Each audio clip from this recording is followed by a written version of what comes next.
out to practice the next day and improve your throw immediately. Now today we're going to be talking about selecting the right discus for you.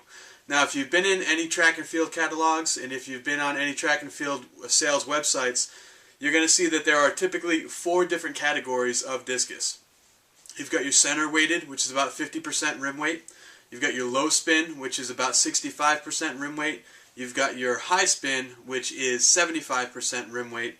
And you've got your very high spin, which is around 85% rim weight. Well, what does that mean?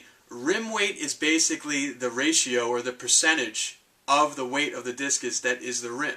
So if you have a 50% rim weight discus, that means that the rim is 50% of the total weight, and everything else, the plates, the bolts, the washers, the bolts and nuts on the inside, everything that holds it up is the other 50%.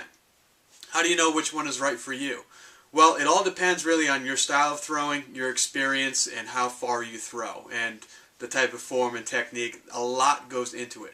But a general rule of thumb is that if you're a beginner athlete, if you're somebody who's only been doing it for a year or two, you're throwing, if you're a guy, you're throwing under 100 feet or around 100, 110 feet, you want to stay with that center weighted discus. Center weighted discs are a lot more of a forgiving implement, much like a golf club. If you went out and bought the most expensive set of golf clubs that you can find, that's not going to make you Tiger Woods. If anything, hitting that really expensive set of golf clubs is only going to make you hit the ball worse. You want to get a beginner set, one that's a little bit more forgiving of a set, one that has a little bit higher loft. That way, when you're not hitting it perfect every time, at least the ball is still going to go somewhere. Same idea with a discus. When you're first starting out, when you're first learning how to throw, when you're first learning how to apply spin on the rim of the discus, you need something that's a little bit more evenly balanced to about 50-50. That way, if you don't throw it perfect every time, it's still going to go somewhere.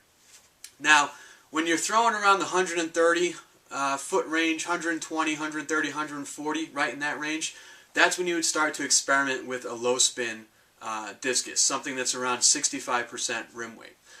At this point, you probably have a good idea of the form and the technique. You're probably able to apply a lot more strength, a lot more whip onto that discus, and get it spinning in the air a little bit better. So in that instance, it's going to be a little bit more of a benefit for you to use something that's a little bit higher rim weight.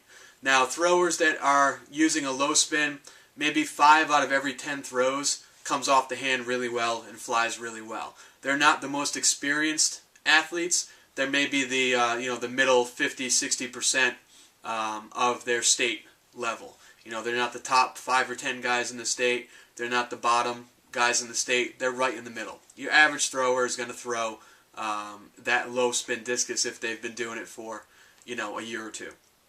Now we get into the high spin and the very high spin. What we have here is a high school orange flyer. This is actually my old discus from high school, and this is considered a high spin.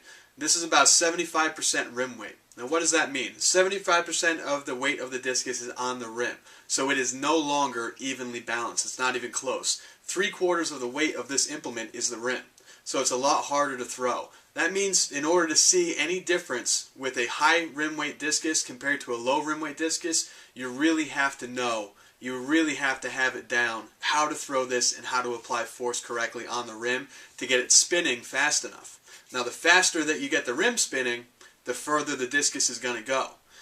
If you have something that's a little bit higher rim weight and you're able to apply a lot of spin, or you're able to apply a lot of force on the rim, well, it's going to go that much further. And that's where a lot of the questions come in. People think, well, if I buy an 85-90% rim weight discus, it's going to go further. That's true, but only if you're able to apply enough force and enough spin. And that's where people get in trouble. They might not be ready for something like this, but they go ahead and buy it anyway or use it anyway, when in reality they'd be throwing a low rim weight or center rim weight discus a lot further because they're not throwing it properly. Okay, so the guys that will use this, the girls that will use this, you're looking at around 150, 160, 170 feet, right in that range. That's where you should be if you're using a high rim weight discus. The last category is the very high rim weight. Really, only about the top 10% of people in the country are going to use this. This means that 10 out of 10 throws are going over 180 feet, 190 feet, 200 feet.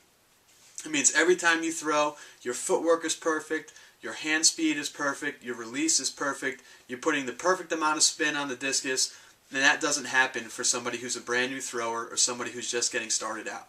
So those discs should be left for just the top tier, the upper echelon of throwers, whether it's girls in high school or college, boys in high school, men in college, and even afterwards. Alright guys, the thing that you need to keep in mind is that a really, really, really good thrower, someone who say can throw 200 feet in high school, can pick up a center weighted discus and probably throw that discus 180, 190 feet. The reason why he's using that high spin discus is to get that little bit extra, the extra couple of feet on the end. That's really what the